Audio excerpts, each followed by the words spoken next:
Bom, do nosso lado, a gente está fazendo uma segunda roda de conversa promovida pela Rede Lado e hoje a gente vai contar com a participação dos colegas que fazem parte do grupo de diversidade da Rede Lado. O mês de junho é o mês de orgulho LGBTQIA+.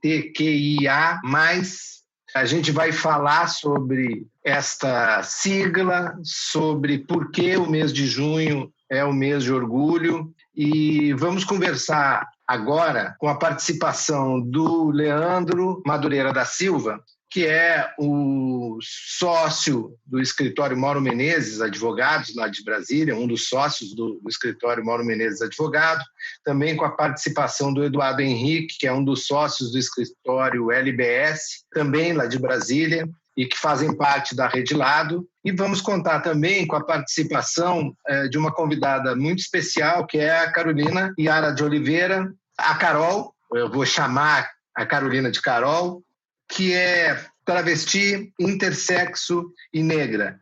A Carol é mestranda em Ciências Humanas e Sociais pela Universidade Federal do ABC, ativista em direitos humanos e servidora pública da saúde em São Paulo. Bom, a gente vai começar e eu vou passar a bola de imediato para o Leandro, pedir para o Leandro explicar a sigla. Tá? Vamos começar do começo, né? Então a gente vai começar para o Leandro falar um pouco sobre a sigla. O que é, Leandro, LGBTQIA+. Bem-vindos e bem-vinda. Muito bem, Vicente, obrigado. Vou saudar a Carol aqui, que é a nossa ilustre convidada, agradecer pela presença, Eduardo Henrique, meu parceiro aqui nesse debate da Rede Lado, e ao Vicente e a todo mundo que estiver nos ouvindo sobre essa conversa, né, essa roda de conversa. Queremos discutir um pouquinho sobre o orgulho LGBTQIA+, explicar a vivência que nós temos enquanto pessoas LGBTs e, enfim, tudo aquilo que a gente tem enfrentado de mais importante nessa luta. E, Vicente, a sigla, né, LGBTQIA+, na verdade, ainda está faltando letra aí.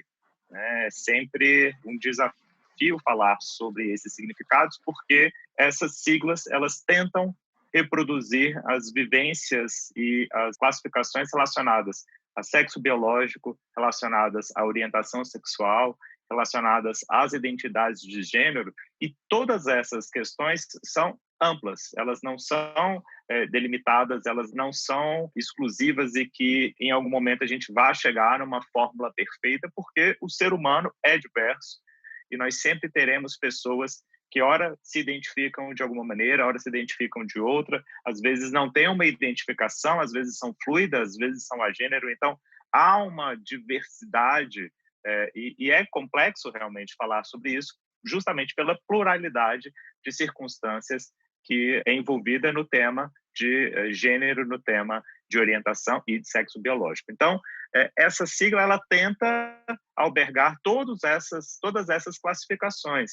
Ela já começou antigamente como GLS, que não é uma manifestação hoje em dia aceitável dentro desse movimento político, né, dentro da expressão política da comunidade LGBTQIA+, e ela passou por diversas mudanças, já foi alterada para GLBT, e aí depois se identificou que era mais importante dar uma visibilidade maior às mulheres lésbicas, então virou LGBT, e aí nós tivemos hoje a sigla, eu vou ler porque é grande, mas nós temos uma sigla hoje que é LGBTQIA+.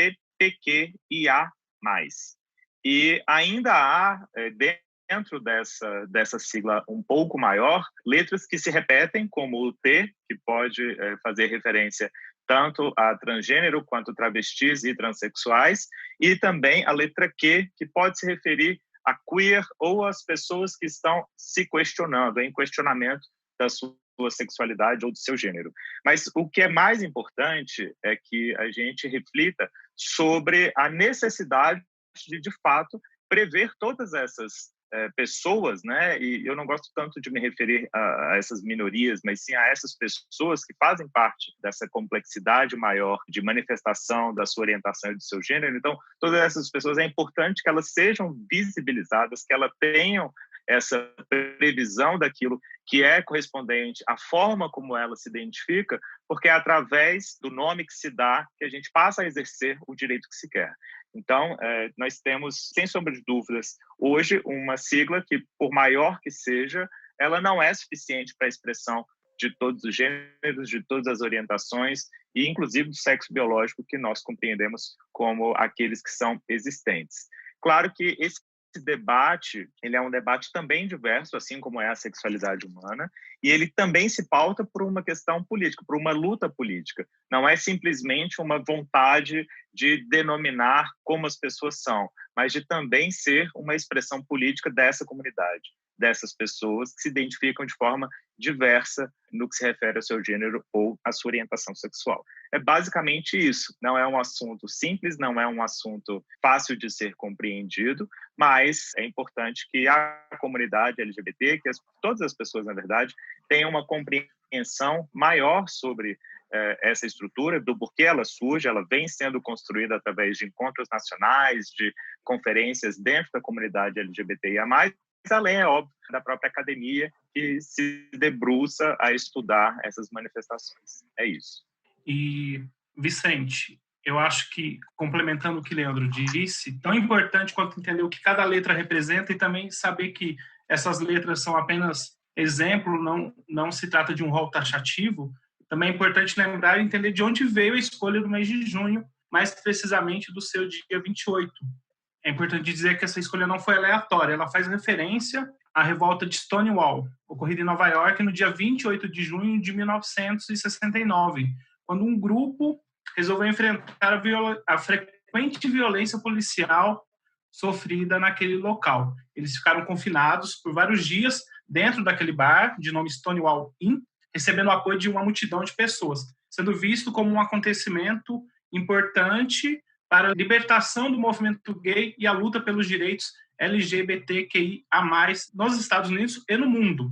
Todavia, essa luta é importante dar visibilidade também à população trans. Muitas das conquistas só foram alcançadas de fato porque travestis e transexuais deram suas caras à tapa, enfrentando o ódio de uma sociedade que sabemos é bastante preconceituosa. E é por isso que eu reforço o agradecimento à Carol por participar de nossa conversa, trazendo reflexões importantes, especialmente tratando da letrinha T, da nossa comunidade, e que os preconceitos são, infelizmente, potencializados. Carol, seja bem-vinda mais uma vez. E, para começar, eu gostaria de questionar e de falar sobre dificuldades na inserção no mercado de trabalho. Ainda vivemos, de fato, numa sociedade extremamente machista, preconceituosa e que discrimina as pessoas por sua orientação sexual. Apesar de algumas decisões judiciais, algumas, por exemplo, que tratam de dispensa discriminatória de empregados por viverem com HIV ou pela orientação sexual, ou algumas leis específicas que temos, estamos diante hoje de um governo que incita, aflora o preconceito de uma parte de nossa população. O que você acha sobre isso e que pode ser adotado para tentar, ao menos, amenizar esse problema? Carol. Primeiro, agradecer, o convite de estar aqui. Para mim é uma honra dividir a mesa virtual com vocês. Bem, falando assim, da questão da transexualidade, da transgeneridade, no meu caso também da intersexualidade, então na verdade eu estou em 3 letras, da sigla, que é importante isso também, porque às vezes a gente acha que uma pessoa ela só é de uma letra, Então, eu estou na letra T como uma travesti, estou na letra I como uma intersexo, uma pessoa que já nasceu com diversidade biológica em seu corpo, em sua anatomia, e sou bissexual, Então, estou na letra B. E ter em vista essa diversidade é muito importante, para a gente começar a discutir as questões, Bem, na questão do mercado de trabalho, a população T, população trans, ela tem uma grande dificuldade para se inserir, seja no mercado formal, mas até mesmo no mercado informal, E, em geral, o mercado informal também é muito restrito para essa população. Então, nós temos dados da ANTRA, né, Associação Nacional de Travestis Transsexuais, que no dossiê anual de violência contra a população trans também traz dados de empregabilidade. E no último ano se manteve algo que já vem se mantendo há muitos anos, que é uma estimativa de 90% da população trans, principalmente de mulheres travestis e pessoas trans, né, de mulheres transexuais, dessa população ter um quantitativo de 90% na prostituição, no trabalho sexual, né? Em geral, o trabalho sexual da forma mais precarizada, ou seja, da forma da prostituição de rua, da prostituição sem nenhum tipo de proteção. Tirando esses 90%, 6% estaria no mercado informal em outras áreas. A gente poderia colocar uma luz sobre a área de telemarketing, a área de beleza e estética, né, que são as áreas que mais empregam travestis e mulheres trans, e pessoas trans, homens trans também, né? E apenas 4% estaria no mercado formal, com carteira assinada, né? Porque o mercado informal, inclusive, a gente já coloca a pejotização, né? Enfim, outras formas de precarização do trabalho. Agora, a carteira assinada, o trabalho formal, digamos assim, mesmo que terceirizado, somente 4% estão, né, nesse ambiente do que a gente entende como trabalho formal. E isso é produção de violência, automaticamente, produção de exclusões, porque essas pessoas, em geral, não têm emprego, não têm renda fixa, e aí, no momento de pandemia, por exemplo, elas ficam mais vulnerabilizadas, elas não conseguem fazer quarentena, elas se expõem a riscos, né, de violência, seja violência policial nas ruas, seja violência da sociedade civil, né, principalmente de homens cisgêneros, que são os maiores agressores de mulheres trans, travestis, e também homens trans, que sofrem principalmente com suicídio e com estupro corretivo, né? Então, muitos homens trans são vítimas de estupro corretivo por outros homens, né? E travestis, em geral, morrem em seus postos de trabalho sexual, né? Então, elas geralmente é no ponto de prostituição ou próximo nas ruas, né? Que elas são assassinadas, né? E um destaque é que 80% desses assassinatos são de pessoas trans. Mais de 80% dessas pessoas trans, 80% é de população negra, né? Então, a gente tem aí um recorte racial também dentro da violência que acontece na população trans, né? Então, também para a gente conseguir pensar como que outros fatores sociais, outros determinantes da diferenciação social se mesclam, né? Então, não tem como pensar em transgeneridade hoje sem pensar em classe, tá? Em classe social, e sem pensar em raça, né? Então, raça, gênero e classe andam juntos, né? Lembrando aí muito que Angela Davis e Patrícia Hill Collins e Lélia Gonzalez também nos contribuem teoricamente sobre o assunto, né? Já há muito tempo. Então, é basicamente isso, né? Nós temos essa situação de extrema vulnerabilidade e de pessoas como eu ser exceções, né? Exceções à regra, né? De estar em ambiente universitário, em pós-graduação. No meu programa de mestrado, eu sou a única pessoa trans. As outras pessoas trans de outros programas lá do campus de São Bernardo, da UFABC, as pessoas trans que eu conheço dos outros programas de pós-graduação não são negras. Então, provavelmente, eu seja a única pessoa trans negra que esteja no programa de pós-graduação das ciências humanas, enfim, dessas áreas de humanidades lá na UFABC. As áreas de exatas eu quase não conheço. Então, é muito difícil estar nesse lugar na sociedade, né? Mesmo sendo a exceção, né? Mesmo sendo a exceção, você também acaba sentindo o peso, né?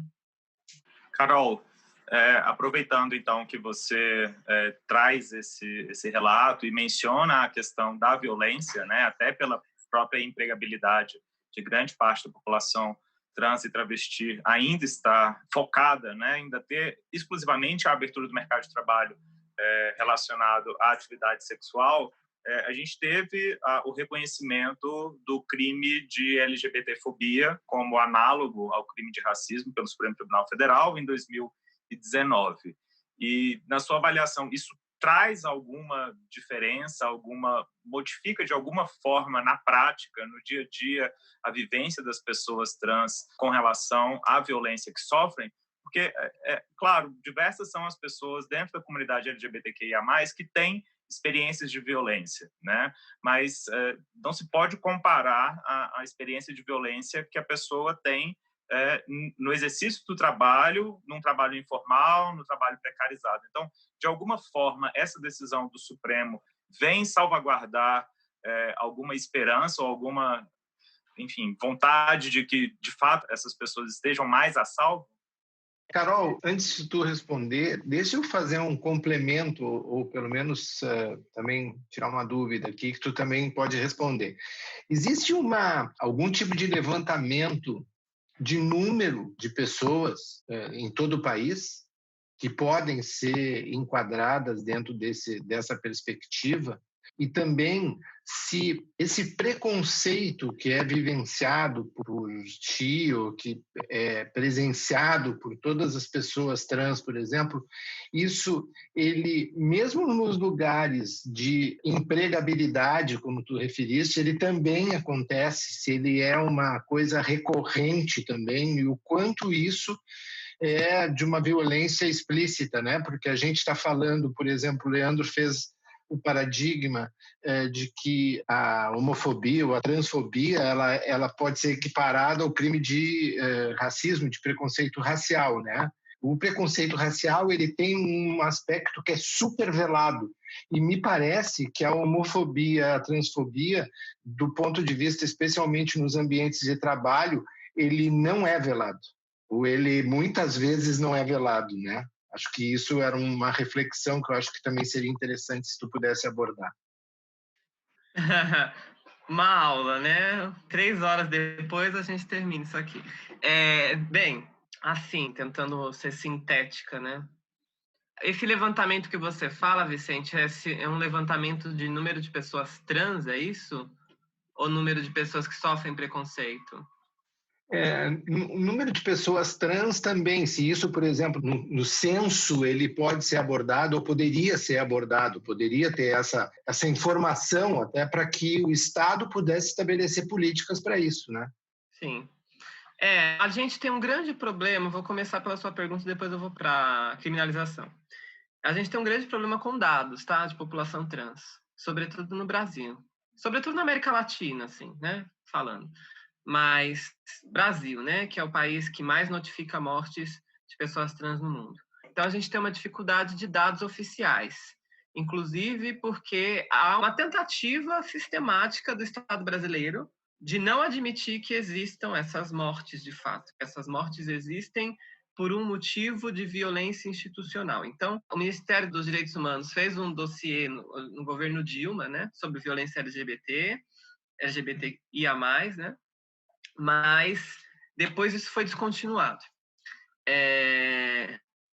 Os dossiês, até saiu o dossiê no governo Temer, mas foi muito incipiente do que tinha sido antes, e agora no governo Bolsonaro da Damares saiu apenas sobre população carcerária trans. Então a gente não tem, de fato, um mapeamento da população trans no Brasil, oficial. O que nós temos é um serviço dos movimentos sociais, e aí destaque para a ANTRA, destaque para o GGB da Bahia, né, do Luiz Morte, enfim, e o Grupo Gay da Bahia, né, de levantar as violências que são feitas contra essa população. População LGBTI+, em geral, população trans em específico. Então, o que existe são estudos, por exemplo, teve estudo da Fiocruz sobre população trans e HIV, então também foram feitos nas grandes cidades a prevalência de HIV para a população trans, por exemplo, como que é a saúde geral da população trans, como que é consequências do uso de silicone industrial e outras medidas estéticas que causam dano à saúde. Isso tudo são feito por instituições acadêmicas ou pelo movimento social. Né? Do governo não temos nada ainda. Né? Não temos nada ainda. O ideal seria o IBGE se debruçar sobre isso, óbvio. Mas o IBGE, né, está aparelhado por um governo de extrema-direita. Então, é bem difícil, nesse momento, acontecer isso. Mas o ideal seria que houvesse, não só para a população trans, mas para a população LGBTI+, em geral, né, de ter um levantamento, mas pelas PNADs contínuas, inclusive, seria possível, pelo censo, né, para fazer esses levantamentos quantitativos, né, principalmente. Os qualitativos, as instituições acadêmicas e o movimento social estão dando conta. Agora, os quantitativos, né, de estatística, do grosso dos dados, falta ainda, né? Há uma estimativa mundial, assim, a nível ONU, né, de que cerca de 1 a 1,6% da população mundial seja transexual e 2% da população mundial seja intersexo. Então, inclusive, a população intersexo seja maior do que a população trans. Olha que engraçado. É mais invisibilizada, mas provavelmente tem um quantitativo de pessoas maior que nasçam com hibridez sexual e anatômica, né? Nasça com sexo híbrido. Agora, sobre a questão do Leandro, né, sobre a criminalização da LGBTI-fobia, né? Para mim é bem tangente que houve um avanço, sabe?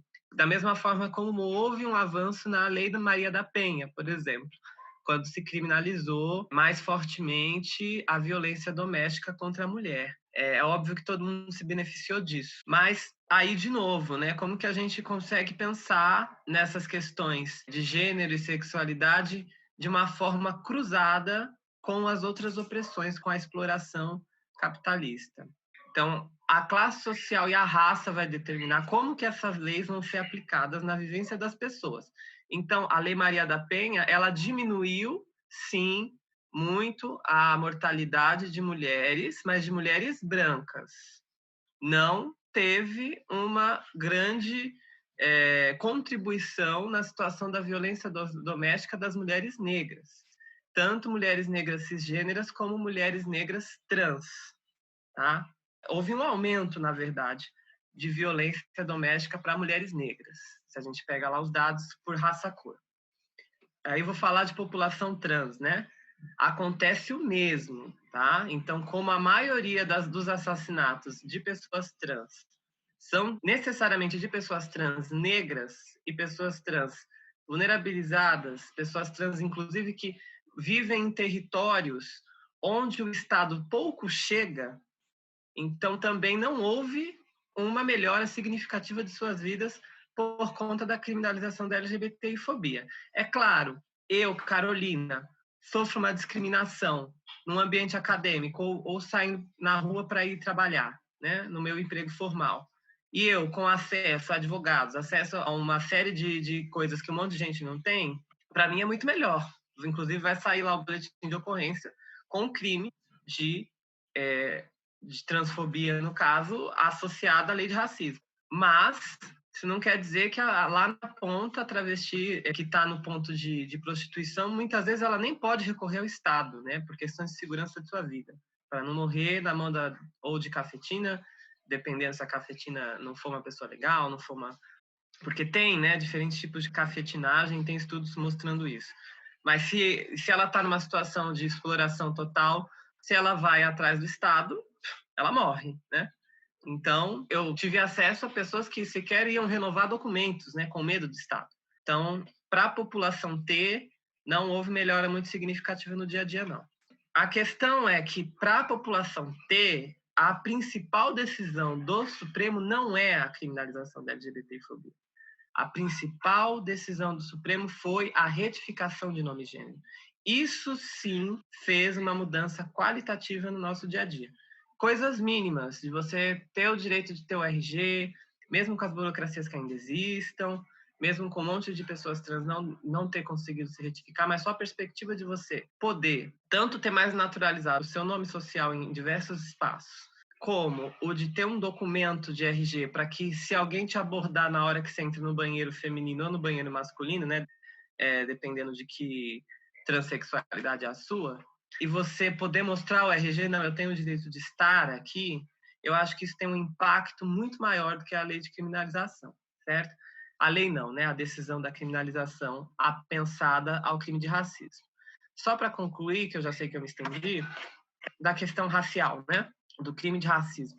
Eu, como socióloga, como antropóloga, enfim, questiono se, de fato, se dá para colocar LGBTfobia como um tipo de racismo. Eu entendo e concordo plenamente com Pauliotti, meu amigo, que, de fato, juridicamente há como colocar. Sim, não há questionamentos jurídicos. Há questionamentos, entretanto, socioantropológicos. O racismo no Brasil tem toda uma conformação histórica ligada à escravidão e ligada a um preconceito de marca. Horaci Nogueira vai falar isso, Florestan Fernandes, Neuza Souza, Lélia Gonzalez, que vai falar de racismo por denegação, ou seja, um racismo que é mais estrutural e, portanto, mais cruel, que ele não precisa estar se expressando toda hora em palavras, mas a própria estrutura da sociedade já mostra esse racismo, né?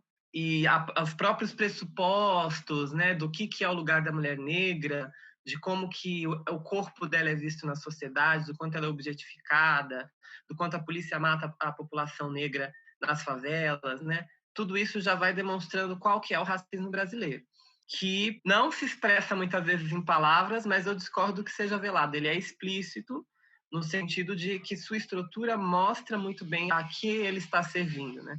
Para manter uma estrutura muito bem consolidada de divisão racial do trabalho e de racialização da classe social, né? Ou seja, a classe trabalhadora mais precarizada vai ser negra.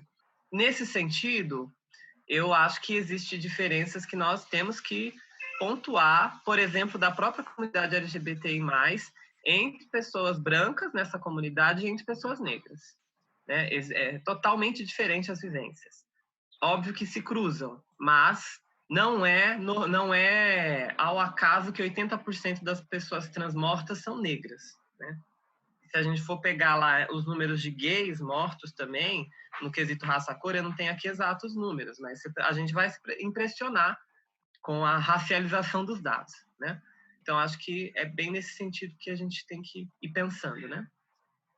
Carol, você se estender, na verdade, é um privilégio te ouvir. A gente ficaria aqui por horas, de fato, te ouvindo. Essas decisões que foram citadas por Leandro, por você, elas são importantes, mas, de fato, a gente precisa criar políticas para que elas alcancem toda a população, especialmente população trans, população negra, que são, de fato, mais afetadas, especialmente durante a pandemia, né? Os números aí de violência doméstica e violência contra a população trans, especialmente aquela que trabalha nas ruas, aumentou muito durante a pandemia. E outro aspecto que eu gostaria de falar com você, Carol, é sobre a área de saúde. E a gente tem vários pontos sensíveis nesse cenário. Primeiro, o ataque aos programas para tratamento de HIV/AIDS e outras ISTs.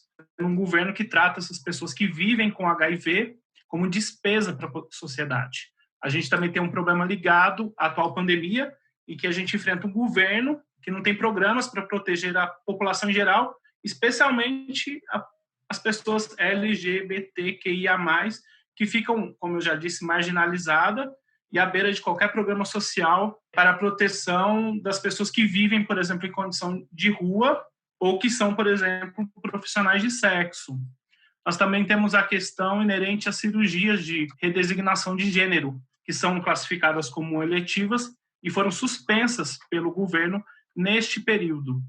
Eu queria saber de você o que você pensa sobre tudo isso. Eu sei que é muita coisa para se falar, mas você, inclusive, como servidora pública da saúde em São Paulo, o que você pode trazer para a gente como reflexão e o que pode ser mudado para melhoria desse cenário? Falar de políticas públicas. 10 minutinhos, é louca. Outra aula, Carol, agora para ti. Outra aula em 10 minutos. Bem, eu primeiro quero resgatar das políticas, vamos falar de política pública, né? Resgatar a questão do trabalho. Tem um projeto de lei do Fábio Félix, deputado distrital lá em Brasília, que eu acho muito interessante, né? Que você coloca políticas afirmativas para a população trans, né? E esse trans envolve também não só transexual e travesti, né? Mas envolve pessoas não binárias, andrógenas, pessoas intersexo também, né, no projeto, para criar cotas trans, né, para que essas pessoas consigam entrar no mercado formal de trabalho, no sentido de que o poder público tem que reservar vagas de concurso público para isso, como é feito para a população negra, e também as empresas que prestam serviço para o governo do Distrito Federal também precisam ter essa mesma reserva de vagas, né? Então, você obriga toda uma rede que presta serviços para esse governo de se responsabilizar pela política afirmativa trans. Isso são exemplos de coisas que dá para se fazer mesmo numa situação neoliberal que a gente quer destruir, né? Mas, assim, mesmo nessa situação, a gente ainda consegue algumas fissuras para tornar a vida das pessoas trans um pouco menos difícil. E aí, em relação à saúde, né? Nós temos um programa integral, né? A política nacional da saúde integral da população LGBTI+, que, assim, é difícil a implementação, né, dessa política nacional, sempre aos trancos e barrancos, sempre esbarrando em burocracias institucionais. Já são anos nessa, né? E agora, com o governo de extrema-direita, piorou muito. Mas a gente teve avanços aí, né? Novas resoluções do Conselho Federal de Medicina relacionadas à população trans, né? Uma menor dificultação no acesso a tratamentos, a modificações corporais e tal. Embora que para a população intersexo, por exemplo, ainda continue bastante atrasado nesse sentido, né? A gente ainda é patologizada por áreas médicas, ainda se sofre mutilação genital na infância por bebês intersexo, né? Só aqui no Hospital do Jabaquara, na Zona Sul de São Paulo, se faz 3 cirurgias. Se fazia, né? Porque agora diminuiu por causa do coronavírus, mas se fazia 3 cirurgias em pessoas intersexo na infância para corrigir suas genitais, corrigir seus corpos, 3 semanais, né? Se dá para fazer em bebê 3 semanais, por que não dá para fazer 3 semanais em população trans adulta, né? Tem tanto pudor assim para mexer no corpo e genital adulto, e com os bebês que nem escolha tem e são mutilados, né? Eu não chamo de cirurgia, eu chamo de mutilação, não existe pudor nenhum, né? E aí, algo que a gente já vem tratando, inclusive em audiências públicas aqui da OAB de São Paulo, sobre a pauta intersexo. E como a pauta intersexo se cruza com a pauta trans, né? Essas coisas, né, elas são muito importantes de serem discutidas, né? Porque se é verdade que a população trans é muito assassinada, proporcionalmente a seu tamanho, aos índices de crueldade que esses crimes têm e tal, é verdade também que o índice de mortalidade geral da população trans é muito maior por doenças tratáveis, é muito maior por tuberculose, é muito maior por complicações em decorrência da AIDS, que já não deveriam nem existir, porque, né, nós temos tratamento. Complicações do silicone industrial também é um grande motivo de adoecimento e mortalidade de população trans, suicídio, né? Aí a questão da saúde mental. Então, se você pega esses números, vai dar um número muito maior de mortes do que os assassinatos. E às vezes os movimentos sociais se focam muito nos assassinatos. Isso não só no movimento LGBTI+. O movimento negro também, assim. E agora, com o coronavírus, que está sendo jogado muito na nossa cara, o quanto que as doenças podem fazer genocídio num piscar de olhos. Então, eu vejo que a questão da saúde é uma pauta muito cara e que tem que ser muito perseguida na ampliação de direitos pela comunidade LGBTI+. A comunidade LGBTI+, teve aqui no Brasil, principalmente, muita influência, influenciou muito e teve muita influência do movimento de AIDS, da resposta à epidemia de AIDS. Eu te digo que a maioria dos direitos à saúde que a população trans se beneficiou foi através da AIDS, o que a Jaqueline Gomes de Jesus, doutora lá do Instituto Federal do Rio de Janeiro, que é trans, né? Ela fala sobre um processo de cidadanização das pessoas trans, né? Com S, né? Fazendo referência à SIDA, AIDS, né? Você tem os primeiros equipamentos de saúde trans dentro de unidades de saúde voltadas à AIDS, dinheiro carimbado da AIDS vindo para a população trans, os encontros, né, de população trans também recebendo subsídio do departamento de AIDS, e quando, né, se fecha o departamento de AIDS no começo do governo de Bolsonaro, né, ele já vinha sendo desmontado paulatinamente, sobretudo depois do golpe de 2016. Mas, com o fechamento, né, é como se fosse uma coroação de um ataque, né, bolsonarista, dizendo assim, olha, estou mandando um recado para vocês que todo esse processo aí, seja de cidadanização com C, com S, não importa, acabou. Né? O que o governo quis passar para a gente foi isso, que iria haver uma dificultação do governo federal e do Estado brasileiro sobre as políticas públicas destinadas à saúde das LGBTI+. E isso está acontecendo. Né? Então, agora com o coronavírus, então, você tem uma falta de estrutura que eu chamo de proposital, né, para o coronavírus, né, no sentido de contratação, por exemplo, de mais funcionários públicos, coisas nesse nível, você não vê muito acontecer, né, você vê um processo maior de terceirização, inclusive, de precarização do trabalho, de tentativa de fazer os grupos de risco, como eu, por exemplo, voltarem aos seus postos de trabalho no serviço público o mais rápido possível, nos obrigando a entrar na justiça para conseguir o direito ao teletrabalho, uma série de questões que vão sendo postas.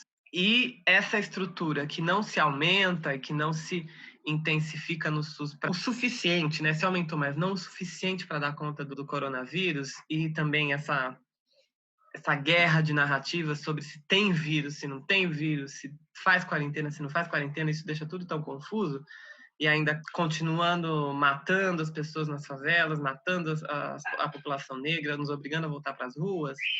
Isso tudo faz com que as políticas públicas de saúde que nós tínhamos historicamente também vão se perdendo, né? Então, você tem unidades de saúde trans que não estão funcionando, unidades de saúde para HIV/AIDS que também não estão funcionando, por serem consideradas eletivas, e mesmo as emergenciais, né, como o Instituto de Infectologia do Emílio Ribas aqui em São Paulo, completamente voltado só à Covid, né, então quem era atendido lá, como é que fica?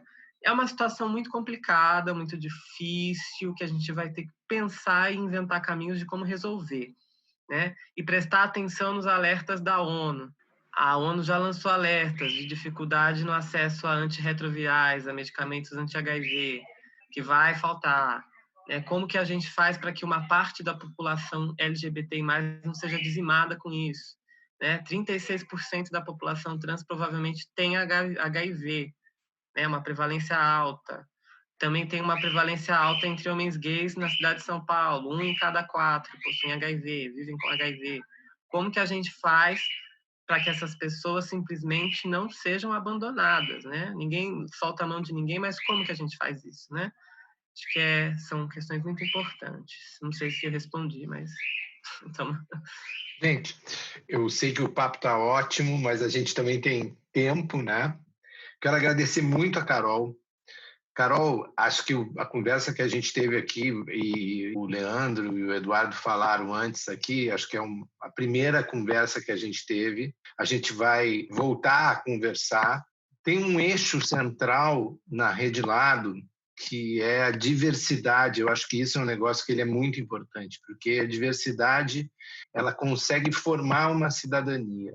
Então, te ouvindo os teus relatos, ouvindo o teu olhar ou a tua formação também que tu tem do ponto de vista teórico e tal, acho que a gente consegue debater e formar essa diversidade, né? A Rede Lado aposta muito na questão da diversidade. Acho que a diversidade ela é um elemento importante a ser observado por todas as empresas, pelo judiciário. Acho que é importante a gente ter um olhar que permita fazer essas reflexões sobre a diversidade. Então, eu quero agradecer muito ao Leandro e ao Eduardo que participaram aqui comigo e agradecer muito, muito, muito mesmo, Carol, porque a tua fala foi muito potente, é muito potente, e tenha certeza que é a primeira de outras conversas que nós vamos ter aqui do nosso lado. Valeu muito, obrigadão e até a próxima. Tchau.